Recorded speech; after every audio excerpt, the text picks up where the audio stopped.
Massive, unidentified terrestrial organisms. MUTO's codename for Godzilla's first ever opponent in the Monsterverse, and really any kaiju in the Monsterverse at large. These ones, however, have been known exclusively as the name MUTO. And yet we know hardly anything about them. The duo from Godzilla 2014, the female from the end of Godzilla King of the Monsters, and the Godzilla Aftershocks MUTO Prime are our targets for today. A predatory superspecies of kaiju capable of taking on members of Godzilla's own kind in a battle. However, are they truly the predators of the King of the Monsters? As cool as they may be, they really do not make any sense. Mostly because Monarch doesn't know what the frick they're talking about when it comes to Titans. Which I think is actually kind of the point of a lot of the Monsterverse movie, but more on that in a bit. If you guys haven't done so already, don't forget to subscribe for more. We do a lot of kaiju related content around here, and we have many, many more projects in the works. This is actually a part one of a two-part video going over really the history of Godzilla's entire species in the Monsterverse, and is our favorite giant reptilian atomic fire breather truly alone in this world? Despite the fact that he is actually quite a special one among his kind.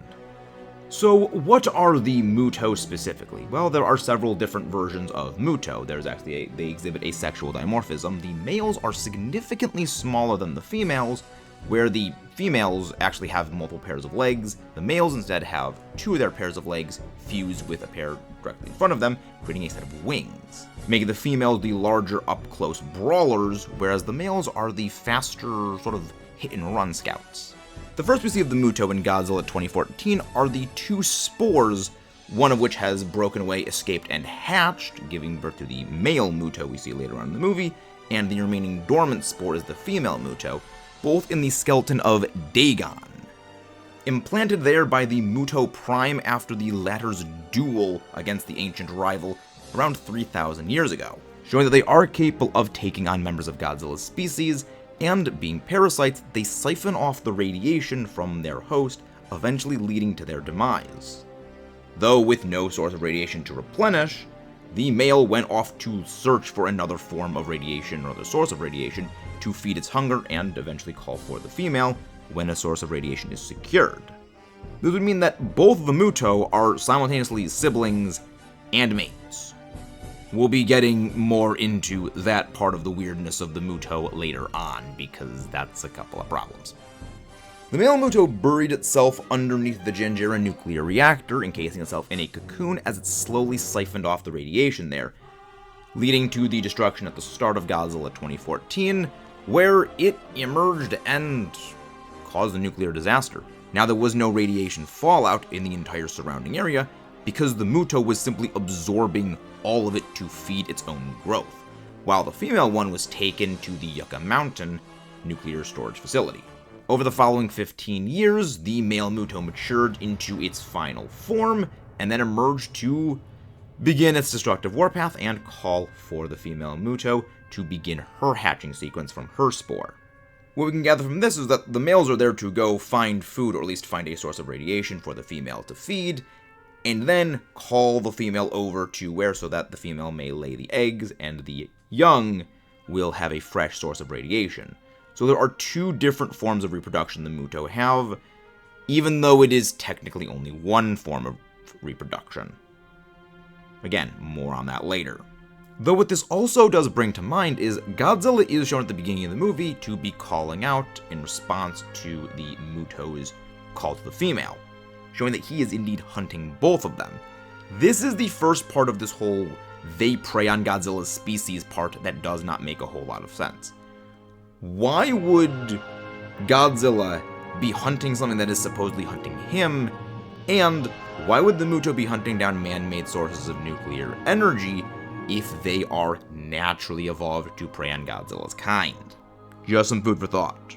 And yes, I am aware that there are things out in Africa, like elephants will stomp on baby lions and have to deal with them in the future. Yes, that is very much a thing that happens. However, Godzilla is actively in pursuit of the male MUTO all the way to Honolulu in Hawaii, where the male MUTO needs to run away as Godzilla is more than capable of taking him on in battle. The male MUTO only was in Hawaii to drag up one of the Russian nuclear Kula subs, take its nuclear warheads as food.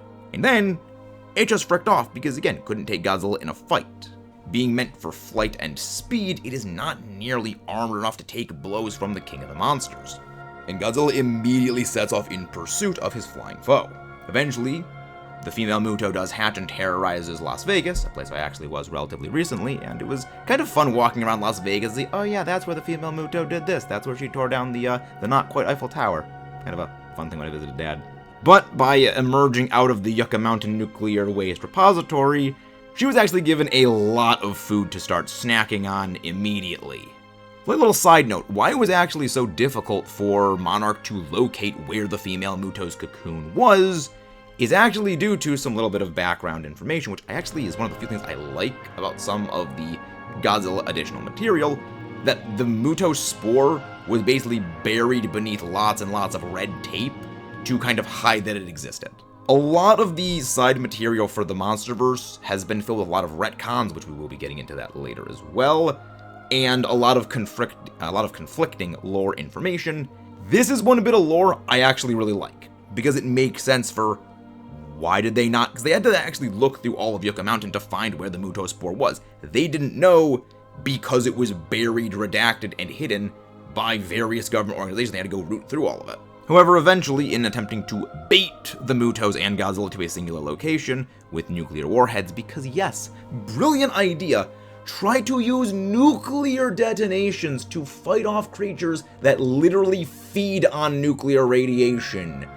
This is why whenever people tell me the least believable part of movies and fiction is when the characters act stupid, no, this is something we would do. This is entirely believable. They bait the MUTO in, the MUTO, surprisingly, intercept the warheads before they arrive at their destination, and thus begins the end stage where the nuclear warhead is used basically as a giant nuclear furnace for the laid eggs, of which there are hundreds to thousands. The one good thing Ford Brody, Aaron Taylor, Doorface did in the movie was wiping out those demon spawn creatures, which distracted the female MUTO long enough for Godzilla to take down the male, and eventually in her rage, she pursued Ford, leading to Godzilla to be able to take down the female MUTO by prying her jaws open and firing an atomic fire blast down her throat, decapitating her. God, that is freaking metal. We would see a later MUTO, the MUTO Prime in Godzilla Aftershocks, which is a comic follow-up or a graphic novel follow-up, this being the mother of the two MUTO we saw in the movie. This is significantly more developed, actually a metamorphosed form with significantly greater physical bulk and more offensive capabilities. However, she is no match herself for Godzilla, unfortunately, with the help of Emma Russell. We would see a fourth and final member of the species in Godzilla King of the Monsters, this one referred to as the MUTO Queen. To distinguish the MUTO Queen from the actual prior MUTOs, her crown has actually significantly more points, pointing that she is actually much, much older than the, well, really at most 3,000-year-old dormant female from the first movie. This is also where the they prey on Godzilla thing further does not make sense. King of the Monsters Godzilla 1 is vastly taller than this MUTO. Second, this MUTO bows to Godzilla. A natural predator does not bow before its prey, especially when Godzilla is, well, maybe not weakened, but somewhat tired after the fight, as well as, okay. This Godzilla just beat Ghidorah. He is surrounded by several other titans, one of which is his supposed natural predator. We already know Red On was going to go for a fight aggressive, and then he backed down by a roar from Godzilla. If this was truly a predator, it would have taken its shot and tried and taken him down. So why didn't it? Because they're not predators. Again, being older means it would be significantly more capable in a fight, but yet it does nothing. It also stated that if Godzilla left this one alive, it would mature into a MUTO Prime. If anything, this seems more like Godzilla preys on them, which we'll be getting into more detail after we go over actually the various abilities and powers of the MUTO, because they are actually very unique among kaiju, especially those in the Monsterverse. The vast majority of their abilities are actually defensive in nature rather than offensive. Somewhat akin to Mothra, but even then, Mothra has had a variety of offensive capabilities. Regardless of whether they are the male or the female, they have an EMP attack, an electromagnetic pulse. The male is capable of using this pulse from his claws by slamming them on the ground, with a pretty massive 5-mile wide blast radius. The female has a constantly emitted one, so the female, likely because of her much larger physique, and requiring both much more armor and the ability to have these organs to create the electromagnetic field, is constantly being emitted. The male, being much smaller, less armored, and having really to be much lighter in order to do this, needs to be able to activate it manually and not having the necessary tissues to do it constantly. Also because that would also be a lot of energy consumptive. Now, this is also kind of the weird thing about EMPs, because EMPs don't actually behave like this. When the field of influence leaves, the electronics will turn back on. This rather seems to be a sort of energy siphon. If you're in sort of certain radius, energy is basically just sucked away and will not turn back on. It's a dampening field, rather than an EMP, which an EMP will actually destroy the components, make them permanently unusable. Well, until repaired. Which is actually one of the few times the novelization comes in handy by stating that this is a defense mechanism. This defense mechanism is actually to prevent Godzilla's species from using their atomic breath against them. The film does not actually outright allude to this, but it is somewhat hinted at in the actual nature of Godzilla's atomic breath in the movie, being significantly more wispy and a bit less potent compared to later movies in the Monsterverse, where it is a much more like the classic Godzilla atomic ray, a continuous beam. Here, it does look a lot more like flames. Largely, this is because of the EMP field dampening Godzilla's ability to use his energy breath attack. Something like this does not sound like a attribute evolved by a predatory species to subdue its prey, but rather a prey species evolved to deal with its predator's offensive capabilities. Furthering this is their armor. Even among kaiju, they are some of the most heavily armored, rivaling really only Anguirus, as they are capable of face-tanking Godzilla's atomic breath, or at least the female and the MUTO Prime are capable of face-tanking Godzilla's atomic breath. We do not see the male interacting with Godzilla's atomic breath at all, largely because Godzilla would not waste the precious energy he has on using the atomic ray against a male MUTO. They are much smaller, much faster, more nimble targets, not exactly easy to hit, especially when the atomic breath is being dampened, and you need to use more power to get less damage out. Their durability is actually quite poor of the males, as it only took a single tail slap, which was one of the only attacks Godzilla managed to land on the male MUTO in the entire movie, and it put the MUTO down quick, fast, and in a hurry. That one tail smack into the skyscraper dealt fatal damage both because of the sheer force of the impact, as well as the building impaling its body. Prior to that, Godzilla had not really inflicted much damage, because again, it focused on avoid and evade, whereas the female MUTO is much more of an armored tank, barreling into Godzilla with her body weight, slamming him with her claws. She's more of a tank, he's more of a hit-and-run scout, which she does show this armored capability by face-tanking Godzilla's atomic breath, though again, this is a dampened version of Godzilla's atomic breath. Likely weaker Godzillas, or at least weaker Titanos Gojiras that have not fully developed the atomic ray, something we'll be getting into next video, would be unable to use their energy breath against them, whereas Godzilla, because his is much more potent, is capable of fighting through this dampening field, though at a reduced capacity. Which does beg the question, what would happen if Godzilla was at full power against it? In terms of physical strength and offensive capabilities, their spiked claws are capable of injuring Godzilla. With how sharp they are and the force capable of exerting because of how long their limbs are, they are able to puncture Godzilla's armored hide, though they do require some substantial force in order to do this, and getting up close makes them vulnerable to Godzilla's own brute force. Again, they needed to evolve defensive countermeasures because he has range, they don't. Now, the female is capable of carrying several hundred unfertilized spores, meaning that she is either capable of reproducing asexually through something like budding, meaning every female MUTO is a clone of the other and the male essentially is just a scout, or they do reproduce the other way, and yet they're still clones because they both came from the same parent. Again, this is why the MUTO reproduction makes absolutely no freaking sense.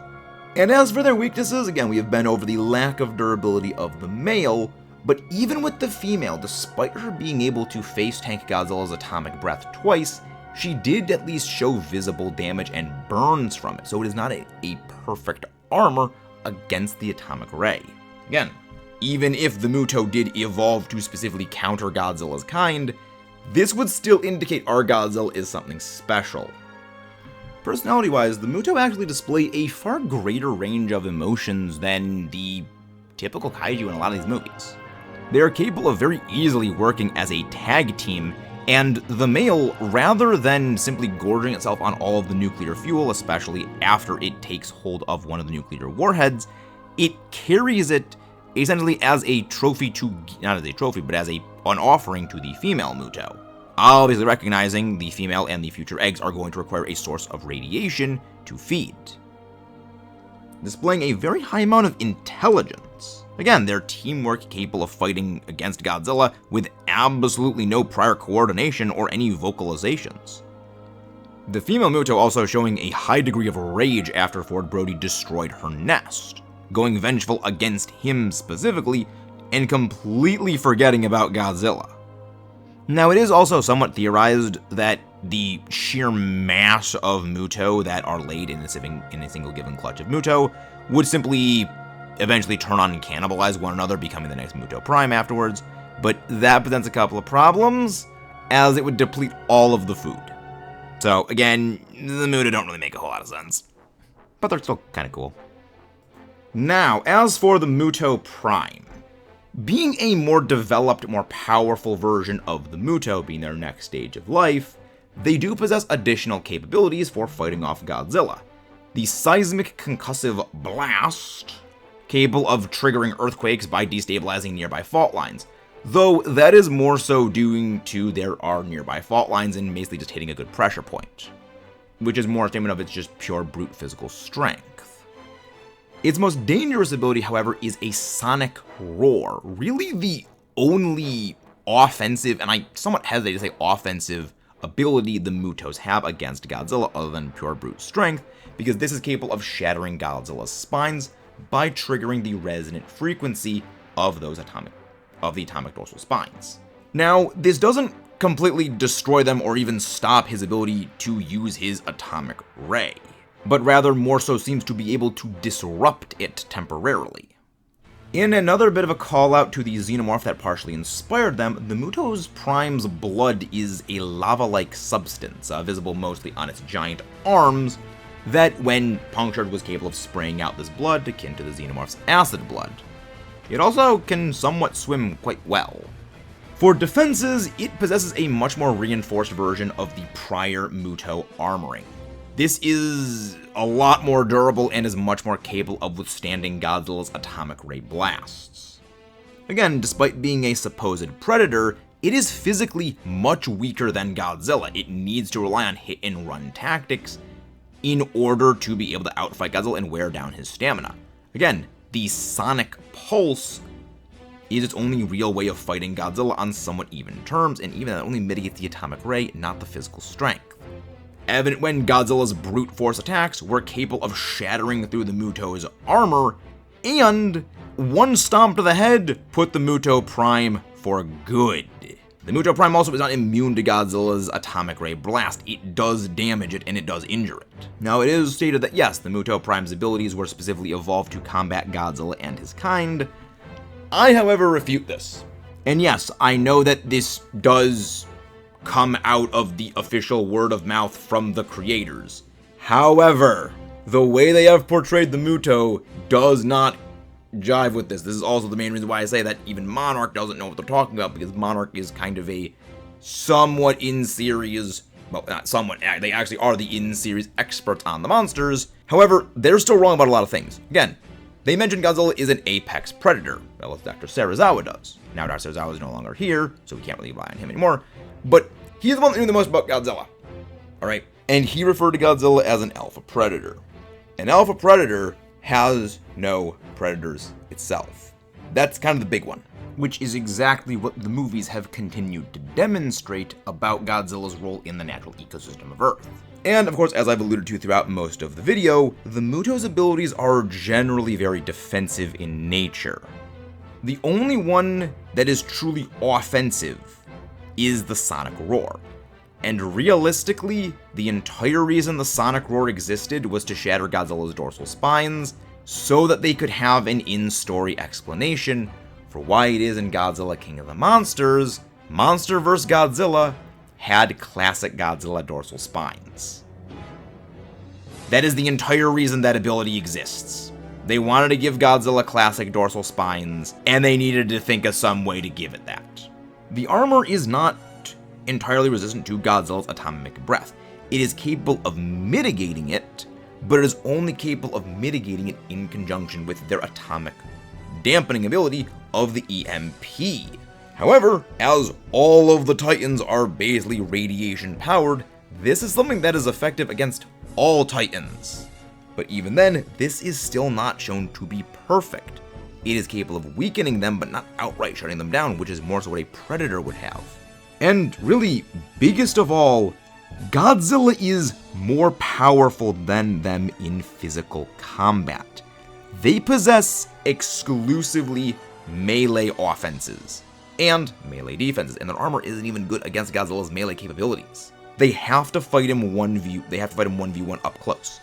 The only reason in Godzilla 2014 the male and female stood a chance is they were 2v1ing Godzilla. Without that, Godzilla easily defeated both of them. He'd already defeated the male in Honolulu. The male knew this, and that's why it relied on basically distracting Godzilla with hit and run attacks while the female did the brunt of the damage. Even the MUTO Prime, the supposedly species evolved to combat Godzilla and his species, needed to run away, wear him down, and feed on radiation to regain strength, to get stronger in order to face Godzilla in open combat. These are not hallmarks of a Predator. This entire idea also entirely conflicts with the main premise of the Monsterverse, which is Godzilla is king of the monsters. He and his kind are among the strongest, and Godzilla himself is the strongest. The MUTO are capable of using any Titan to breed. However, they go after individuals they think they can beat in a fight. The only reason we see Dagon was defeated by the MUTO Prime is because we already know Dagon is dead. This is just an explanation for what happened to Dagon, why that skeleton is there, and a little bit of a narrative backdrop for everything coming full circle. Godzilla defeated the offspring, now it's going after the big one. It's really a way of narratively tying up a loose end. As well as it kind of furthers the idea that Godzilla is a sort of avenger of his own kind. However, Godzilla was also alive during the same time as Dagon. Godzilla has been around for at bare minimum 20,000 years because he did battle with King Ghidorah, which was around 18,000 to 20,000 years ago when the last ice age was, at minimum. That's when Ghidorah was frozen. The battle with Dagon was about 1100 BCE. That's about, 3,000 years ago. 3,000's shorter than 20,000. Godzilla was alive at the same time Dagon was. So why didn't the MUTO go for our Godzilla? Probably because our Godzilla was stronger, and the MUTO Prime went after just a weaker target. Now, they also have said that, Dagon had the same abilities as our Godzilla. However, that could just be reflective if he had the atomic ray, which is really what that was mostly about, because people were asking, did Dagon also possess an atomic breath? The vast majority of the MUTO's capabilities are defensive in nature. These are not indicative of Predator. Predators are generally much more offense-oriented in ways of dealing with things. Prey have defensive adaptations, not offensive. That's kind of one of the issues of Word of God lore. They sometimes like to hype stuff up and it doesn't make any sense. But now it is time for the reproduction part of the whole MUTO, which also further doesn't make any sense. Again, the MUTO are really freaking cool. They just don't make any sense. As we've established, the MUTO Prime implanted the embryos in Dagon. Dagon, game end. The male and female MUTO, which Godzilla fought, hatched, and bred, creating the entire swarm of eggs that was outside of the missile in Godzilla 2014. Now, we also don't know if there is a male MUTO Prime equivalent, so sort of a, I don't know, MUTO Sigma, I don't know. So we don't know if that is a thing and that is the way that the MUTO reproduce, but it seems to be more akin to an ant, or at least an insect hive, as that was partially some of the inspiration for the MUTO. They do look very insectoid, and that was very deliberate. But what this would mean is that there is, what the heck is genetic variability? Because again, all those eggs around the missile, those are all originating from a singular female MUTO Prime through the parents, which were mates and siblings, to the eggs. So one literally split off into all of them, so which means are they clones? Is the genetics, like what the frick is this thing? Again, this is why it doesn't make sense. And like, it could have made more sense if the male adults, the MUTO adults that we see in Godzilla 2014 had the same cycle of reproduction that the MUTO Prime did, just again, one is more further developed. The thing is, this isn't what we see. They are two entirely radically different forms. Now, again, yes, this also is partially seeming to be a callback and reference to the Xenomorph, which was, again, another inspiration of them. Really, the best I can say is just, it's really cool. Like, again, the MUTO are freaking neat. I think that they're cool, but, man, they kind of ruined these things by just making them make absolutely no sense. Same of, again, their ability to supposedly be predators of Godzilla's species, which is really just there in Godzilla Aftershocks as a way of introducing the Orca and Emma Russell, setting up the plot device for Godzilla King of the Monsters. That, I think, is the worst part of the MUTO, is that really everything cool about them is in the movie. And it's only when you get into Godzilla Aftershocks that all of this kind of starts to fall apart. And the entire reason Aftershocks exists is just to set up King of the Monsters. Which I actually think King of the Monsters makes even less sense than Aftershocks, which is saying a lot. Wow, I really started out like super happy and enthused about this, and then I just kind of delved further and further into frustration. But that is all for today, and wow, this was a freaking longer video than I expected. Thank you guys for tuning in today. If you guys haven't done so already, don't forget to subscribe for more. Comment your thoughts below on the MUTOs. What do you think? Do you think they make sense? Was there anything that I got wrong about this? And I will see you guys next time, where we talk about how our Godzilla is not alone out there. I've been Max Allo, and long live the true Kaiju King.